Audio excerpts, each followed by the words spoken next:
Daanan nyo? Yes, ito kasi ang nangyari sa amin, hindi kami nakapag-play off kagad nung the last conference ba yun. So, ayun, bumalik na si Coach. Actually, hindi nga kami nakapagpahinga kasi si Coach, kahit sabi mo may baha, kailangan mo na sa practice kayo.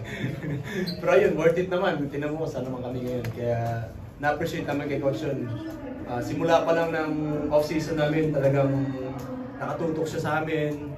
From day one talaga. Kaya ayun, nagbunga yung mga pinapagawa ni Coach sa amin. Pero at the end of the day, kami mga player, sumusunod na naman kami sa mga pinapagawa ng mga coaching staff.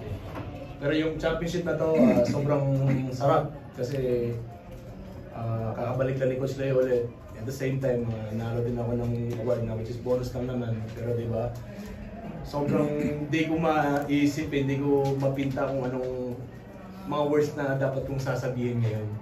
Pero gusto ko lang mag-thank you kay Boss Arisay, tsaka kay Boss Al. Siyempre dahil kinuha nila ako sa NLEX, gumanda yung buhay ko dahil napunta ako sa San Miguel. And at the same time, yung mga coaching staff, si Coach Leo, actually kagabi nga nag-text nga ako kay Coach. Basta sabi na lang yun, basta Coach, sabi ko ready lang ako. And pag kailangan mo, dito lang ako, sabi ko kay Coach. Talagang pinano ko talaga siya eh. Ayun, nagbunga naman yun nga. Sinunod ko naman eh. Pero ayun, gusto ko lang din mag-thank you sa mga coaching staff, especially kay Coach Leo, sa tiwala na binibigay sa akin every game, itong series na to. And sa mga coaching staff, sila Coach George, sila Coach B-Boy, sila Coach Pete, sila Coach Ato na kahit nandyan sila palagi, kahit natatalo kami, nandyan sila palagi na nagre-remind sa amin mga players.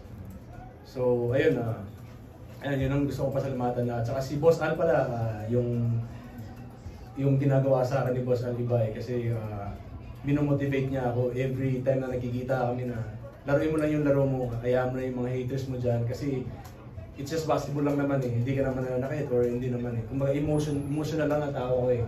So doon ko nakukuha yung energy ko sa pag-celebrate, doon ko nakukuha yung power ko eh, yung lakas ng loob, ganun.